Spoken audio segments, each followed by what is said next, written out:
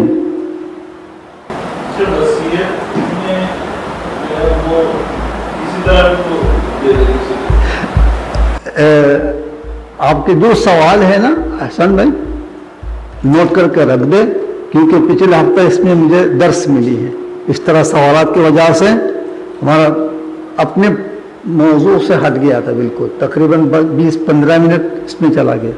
آپ بالکل باقاعدہ نوٹ کر کے رکھ دیں، اختتام میں شوق سے انشاءاللہ آپ کی پورائی کر دیں، ٹھیک ہے؟ برا نہیں ماننا، جزاک اللہ خیر۔ بات کیا ہو رہی تھی؟ وصیت اور قرض۔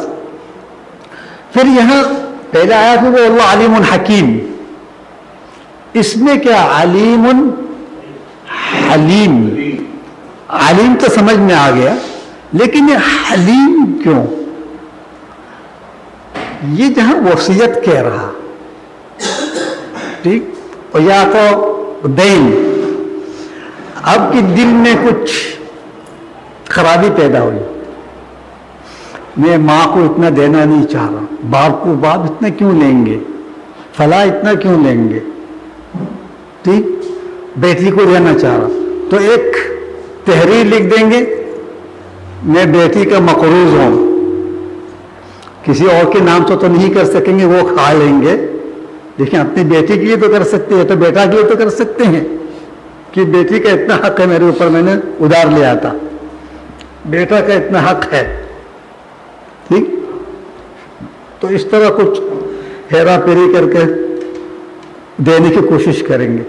اس لیے اللہ رب العالمین کہتے تم یہ کر کے دنیا کے لوگوں کے سامنے تو بچ جاؤ گے، لیکن اللہ جو علیم ہے، جاننے والے ہیں، اس سے کہاں بچاؤ گے؟ اس سختی سے وصیت جو کر رہا اللہ تعالیٰ۔ پھر حلیم کیوں؟ آپ یہ بے ایمانی کر کے اگر دنیا میں کچھ پریشانی نہیں ہو رہی تو اس لیے نہیں ہو رہا کہ اللہ تعالیٰ آپ کو ڈیل دے رہا ہے، کیونکہ وہ حلیم برداشت کرنے والا ہے، ٹھیک ہے، تو اس لیے یہاں حلیم آ رہا، ورنہ حلیم کا کوئی وزن نہیں بن رہا۔ جب وصیت میں آپ بے ایمانی کریں گے، کچھ بھی کریں گے، آخرت میں عذاب ضرور ملیں گے، دنیا میں اگر نہیں بھی مل رہا تو وہ اللہ تعالیٰ کے حلم کی وجہ سے نہیں مل رہا، اس لیے آپ ایسا نہیں کرو۔ تلک حدود اللہ، یہی ہے نا آیات۔ تل کا اشارہ کیا ہے؟ یہ جو وصیت کے بارے میں جتنی بات اللہ نے فرمایا، اس کو اتنا دو، اس کو اتنا دو، اتنا دو، اتنا دو، یہ سارے اشارہ اس طرف، تل کا یہ اللہ کے حدود ہے، خوفناک بات ہے۔ حدود کیا ہے؟ حد، آپ یہاں کہتے ہیں سرحد، بارڈر، ایک ملک دوسرے ملک جو درمیان میں سرحد ہے، بارڈر کہتے ہیں، یہ حدود ہے، یہ حدود پاکستان ہے، یہ حدود انڈیا ہے، وہاں سے حدود افغانستان ہے۔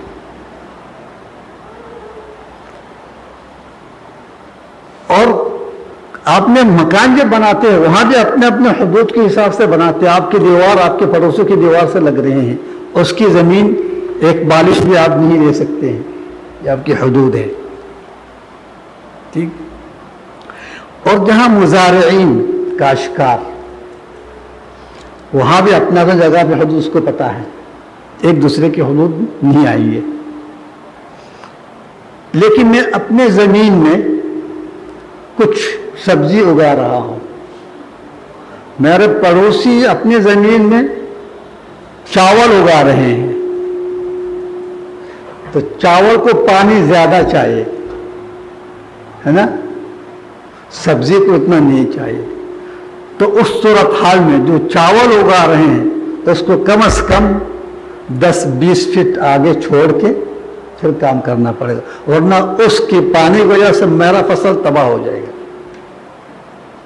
یہ بھی دیکھنا پڑے گا، اس کی ذمہ داری ہے۔ تو یہاں رب العالمین جو حدود کہا،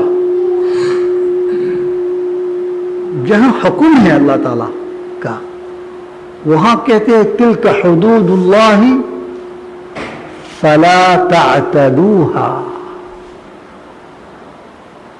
یہ اللہ کے حدود ہے، اس سے آگے نہیں بڑھو،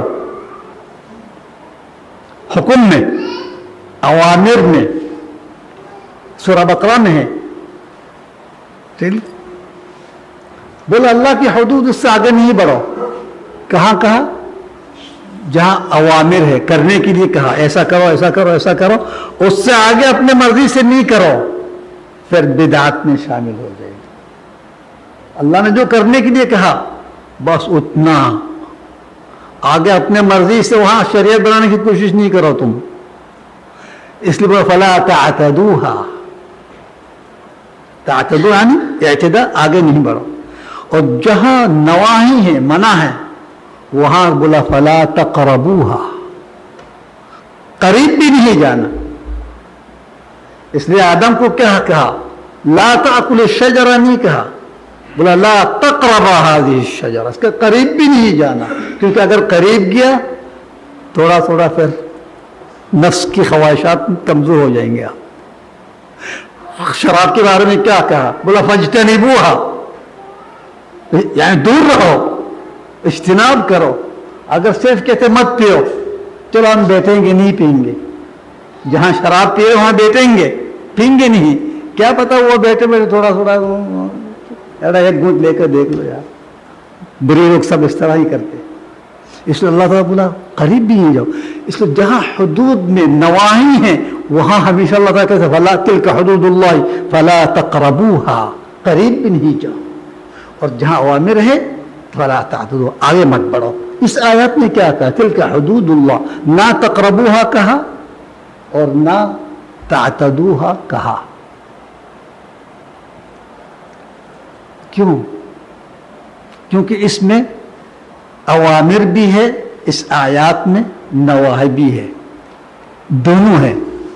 جب دونوں ہیں تو ہم یہاں نہ تو تعتدوها کہہ سکتے ہیں نہ تقربوها کہہ سکتے ہیں، کھلا چھوڑ دیا اللہ نے۔ سمجھ میں آ رہی بات؟ تلک حدود اللہ، بس یہ اللہ کے حدود ہے، اس پر آپ لوگ بریک لگاؤ۔ جب اس پر قائم رہیں گے، وَمَنْ يُطِعِ اللَّهَ وَرَسُولَهُ، ان احکامات پر جو قائم رہیں گے، اطاعت کریں گے، کیا ہوگا؟ يُدْخِلْهُ جنات۔ بھئی اس آیات میں صرف اتنا کہنا بھی کافی ہوتا وَمَن يُطِعِ اللَّهَ يُدْخِلْهُ جَنَّاتٍ، کیونکہ اس آیات میں رسول کا کوئی حکم نہیں ہے بالکل. آیات المیراث میں ابھی جو ہم پڑھ رہے ہیں اس میں رسول کا کوئی حکم بالکل نہیں ہے، جو ہے سب اللہ کا حکم ہے. ایسا کرو، اس کو اتنا دو، اس کو مت دو، وصیت اس طرح کرو، جی تعلیمات اللہ ڈائریکٹ حکم کر رہا ہے. جب اللہ تعالیٰ ڈائریکٹ حکم کر رہا ہے تو یہ کہنا کافی ہوتا ہے وَمَن يُطِعِ اللَّهَ يُدْخِلْهُ جَنَّاتٍ تَجْرِي، یہ اللہ کے اطاعت جو کرتے ہیں، حکم مانتے ہیں، اس کو جنت میں. تو رسول کو لانے کی وجہ اس لفظ سے واضح ہو گیا کہ اللہ رب العالمین نے اپنے حبیب رسول کو اختیار دیا، اللہ کے حکم سے اپنی طرف سے کچھ احکامات شریعت نافذ کریں گے، مگر ہم دیکھ رہے ہیں رسول اپنی مرضی سے کہہ رہے ہیں، لیکن ایسے نہیں، وہ اللہ کے حکم سے کر رہے ہیں، کیونکہ رسول اللہ کے حکم کے بغیر کچھ نہیں کرتے ہیں. وَمَا يَنطِقُ عَنِ الْهَوَىٰ إِنْ هُوَ إِلَّا وَحْيٌ يُوحَىٰ. دین اور شریعت کے بارے میں رسول اکرم صلی اللہ علیہ وسلم ایک لفظ بھی اپنے طرف سے نہیں کہتے ہیں سوا وحی کے ذریعہ. اس لیے نبی کریم صلی اللہ علیہ وسلم کہتے ہیں مجھے اللہ تعالیٰ صرف یہ قرآن نہیں دی، اس کے برابر اور بھی وحی دی. ٹھیک، تو اس لیے نبی کریم صلی اللہ علیہ وسلم نے جو کہا اگر اس طرح نہیں ہوتا، آج ہم شک کرتے ہیں نبی پر، نعوذ باللہ. کیا کہا؟ یہ جو انکار حدیث آج ایک فتنہ جو چل رہا، عن معد ابن یکرم فرمایا کہ نبی کریم صلی اللہ علیہ وسلم نے کہا،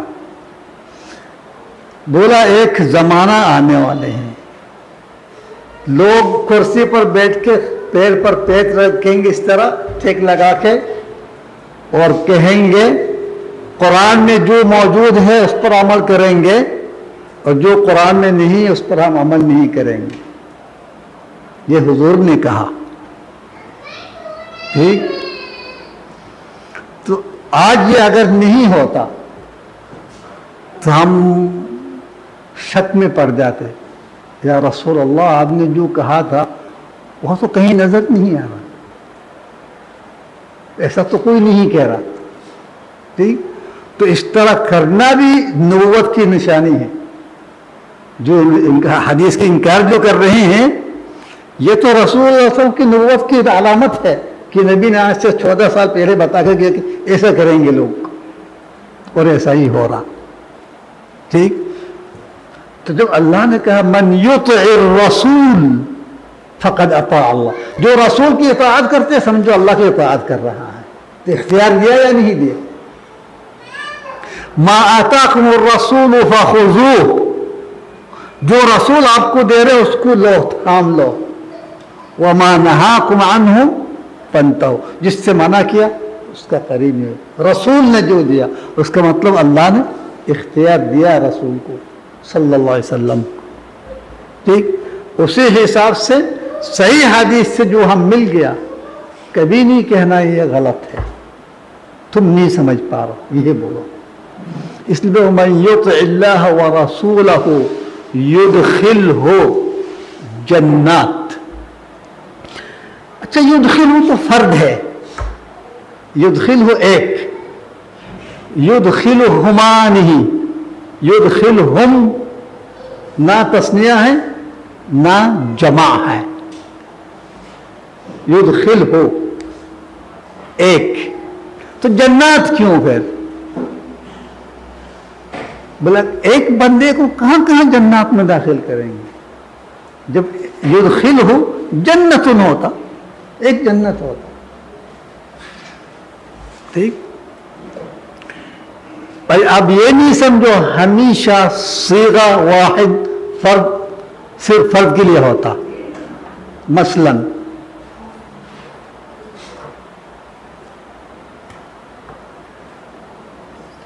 رأيت من جاءني بالأمس، من